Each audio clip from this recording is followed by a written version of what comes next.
Из-за новой коронавирусной инфекции в Кыргызстане отменили все массовые мероприятия на государственном уровне. Главное, чтобы люди не находились близко друг к другу. По рекомендации Всемирной организации здравоохранения, дистанция должна соблюдаться не менее 1 метра.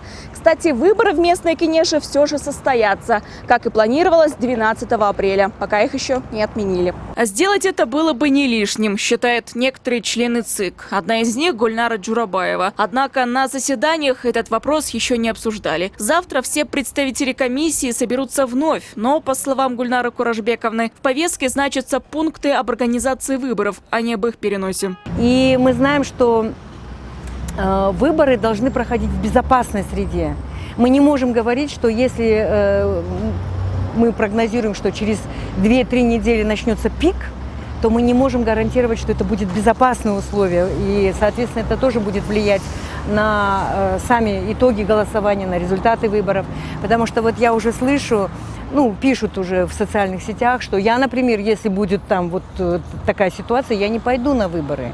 А если люди самоустранились от именно волеизъявления, можно ли такие итоги считать легитимными?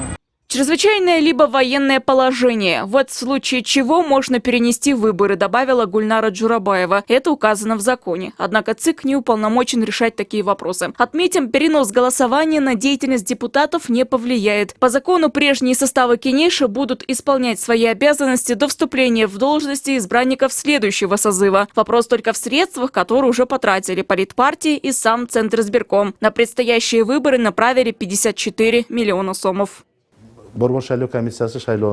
В 30 местных кенешах организованы 216 участковых и 19 территориальных избирательных комиссий. В ходе уточнения граждан в списках избирателей мы дали поручение, чтобы их обеспечивали защитными средствами. Об этом уведомили местные органы самоуправления. Мы работаем над обеспечением избирателей защитными материалами. Сейчас санитарно-эпидемиологическая ситуация стабильная, поэтому мое личное мнение – переносить выборы нет необходимости. Уже сегодня на этот вопрос ответила сама председатель ЦИК. Нуржан Шилдабекова заявила, что голосование по избранию депутатов в местные кенеши пройдет в срок, а именно 12 апреля. Пока же в правительстве говорят об изменении порядка голосования. По словам вице-премьер-министра Алтыная Мурбекова, если выборы в 5 городах и 25 айыльных кенешах состоятся в срок, то надо будет постараться обойтись без скопления народа на избирательных участках. Мы обращаемся и к политическим партиям, учитывая ситуацию, применять другие методы сегодня агитации. Технологии сегодня позволяют. Это может быть и дистантная, скажем так, это может быть и онлайн